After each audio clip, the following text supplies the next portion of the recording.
Hello and welcome to The Perfect Song. Today we're going to be talking about a song by Kate Bush. And it's called Running Up That Hill from her album Hounds of Love. And the person nominated this song was Alan. So Alan, tell us a little bit about Running Up That Hill. Absolutely. So Running Up That Hill was recorded by Kate Bush in 1985.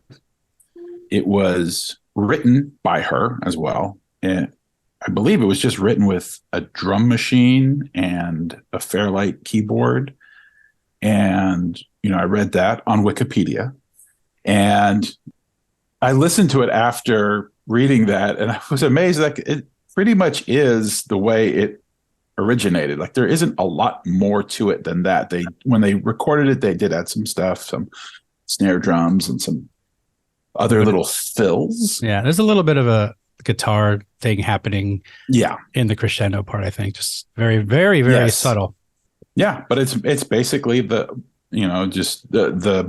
demo really is the bones of the song. It doesn't hurt me. Do you wanna feel how it feels? Do you wanna know that it doesn't hurt me? Do you wanna hear about the deal they're making?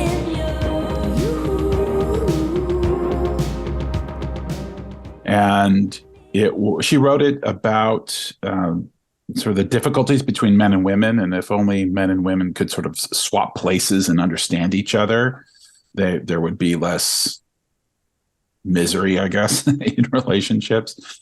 It was originally called A Deal with God, but the record company is like, can we call it something else? Because that's the role of corporations. Like, can we make it a little more mediocre? Yeah, no, I'm kidding. The watering can. Let's water it down. That's right. We don't want to scare anybody.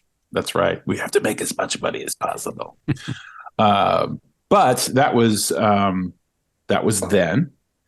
It was a big hit when it came out in 1985. It was number 3 in the UK, where Kate Bush is quite beloved. It hit number 30 in the United States. And then it had not too shabby. No, not too shabby, but it wasn't done because she re-recorded it in 2012 for the Olympics. And at that point, her vocal range was a little different, so they kind of like adjusted it a little bit. It was re-released, and that version went to number 6 in the UK. I don't think it was released here. But then fast forward to 2022, last year, it was featured, the original version was featured in the Netflix show Stranger Things, and it shot up to number 1 in the UK, and actually in a lot of countries like Ireland, Australia, and hit number 3 in the United States. And it also introduced the song to a new generation. So a lot of younger people were exposed to that song, and it was a big deal to them. That's actually how my kids heard that song. They didn't hear it from me, which is how they hear most old music. They heard it watching Stranger Things, and they loved it. And then, of course, I loved it. They loved it because I love this song. It's right here. I got it. Go. Now!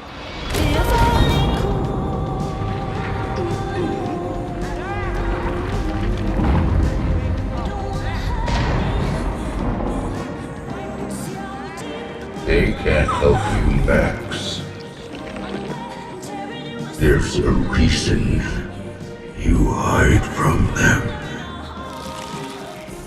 And it's from a fantastic album, and I'm sure we will talk about this album on some future episode, but it's the opening track on one of my all-time favorite records. And so it's beautiful. It's sort of hypnotic.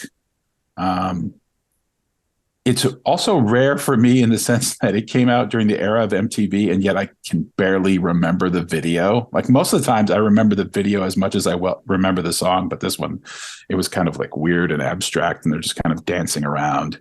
Right. Yeah. And that's my memory of the song. When I first heard it was because of you, Alan.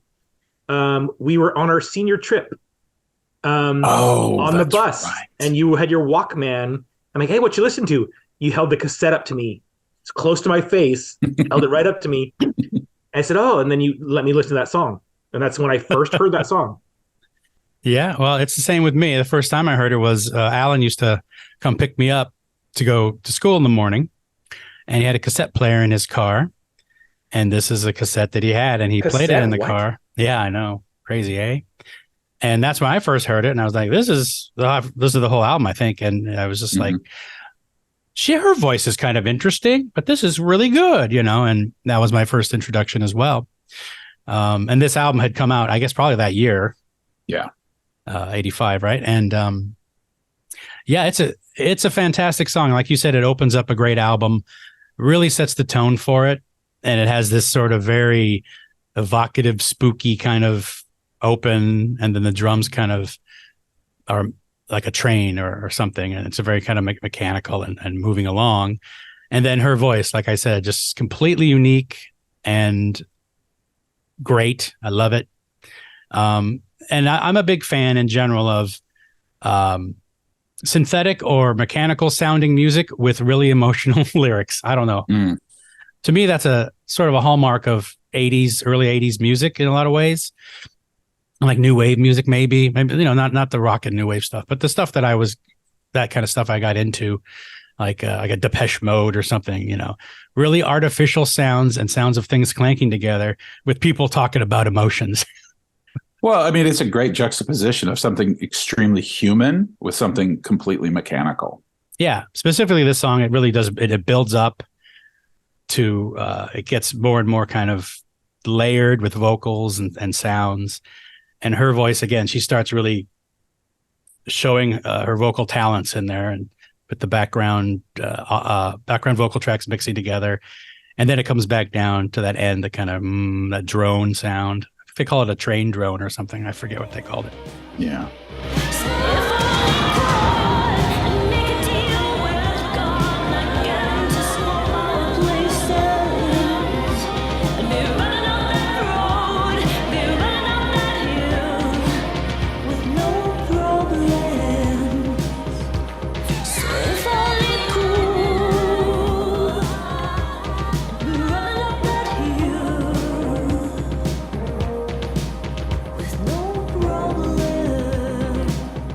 Yeah, really, really good song. Yeah.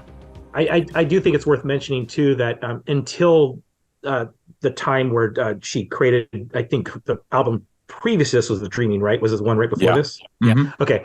Until that time, there was only one other woman of her stature had been her own producer, which is Joni Mitchell. And then Kate Bush was a second really known female artist to produce her own songs and have her own studio in her own house and all that stuff during that time. And so that was like something that was really unheard of at the time, and very few artists in general, but really only two female artists. And I think it's great about it is that because of her autonomy in this period and in her career, she retained her publishing rights for her songs. And so when she had those resurgences, especially the Stranger Things resurgence, hashtag Stranger Things. When that resurgence happened and the streaming money came in, whatever that is, like $10, I don't know. No, but when that money came in and that success went directly to her, which I think is great because so many, especially older bands, yeah, they don't own anything. They don't get any other than like PR and like word of mouth or people thinking about them again. They don't get monetary returns when a song from 20, 30 years ago becomes popular again. Unless they can turn it into a reunion tour. That's exactly. Really, I mean, that's what drives so many of those is that's the only way they can make money off of their own art. Exactly. So we're here to try to fix the music industry. So one podcast at a time. Yes. Yeah. We're super important. I think we're doing a great job so far. Yeah. Anyway, what else? Mike, were you done talking about the song itself? Yeah. I mean, I just yeah, I'm done. Okay. What else, Al? Anything else you want to talk about? No, I mean, it just has all the hallmarks of a great Kate Bush song. She has that very high-end vocal range. So it's a very unique voice. But I also think she's someone like I would like someone like Peter Gabriel, with whom she's, performed with as well and recorded with.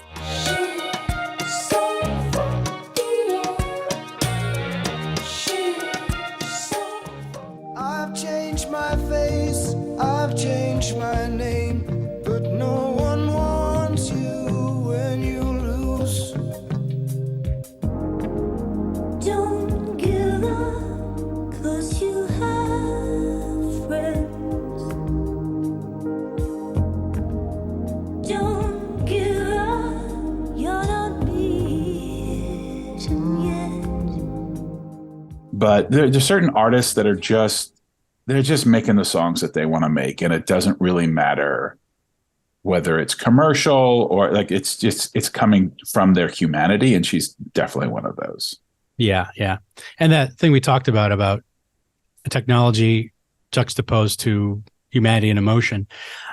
I think the previous album, The Dreaming, which we talked about, was also that was the first time she had the Fairlight CMI, computerized musical instrument. And that whole album is programmed on the CMI, and she just did it on her own.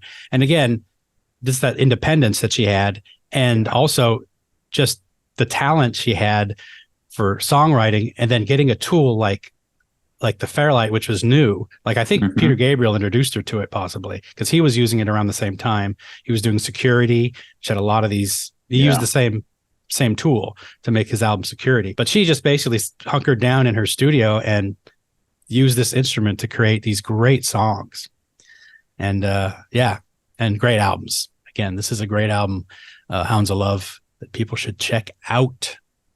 We hope you're enjoying this GenXplainers podcast. Remember to find us and follow us on social media. Give us a like, a follow, or support us on Patreon. And we'd much appreciate a 5-star rating on the podcast platform of your choice. Now, let's get back to the show.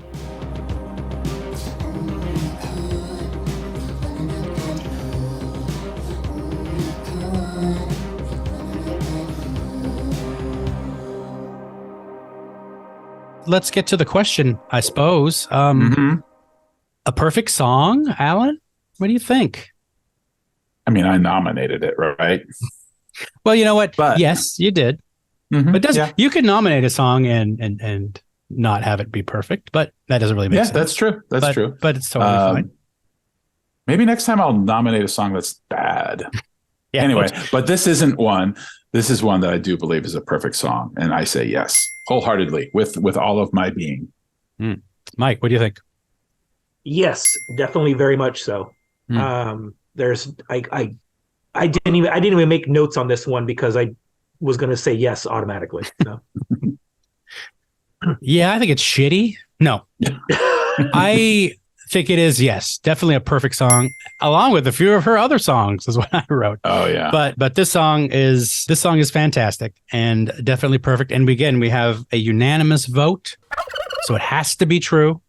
The perfect song. And if you haven't heard it by now, check it out and check out Kate Bush. And again, we will have a show at some point where we talk about Kate Bush and celebrate her talent.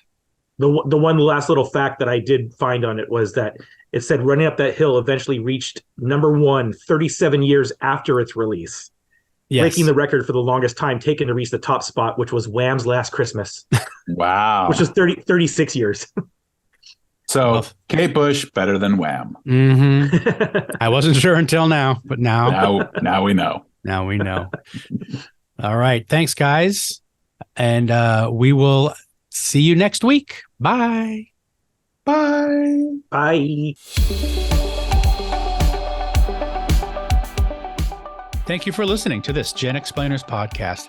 Follow us on Instagram and friend us on Facebook.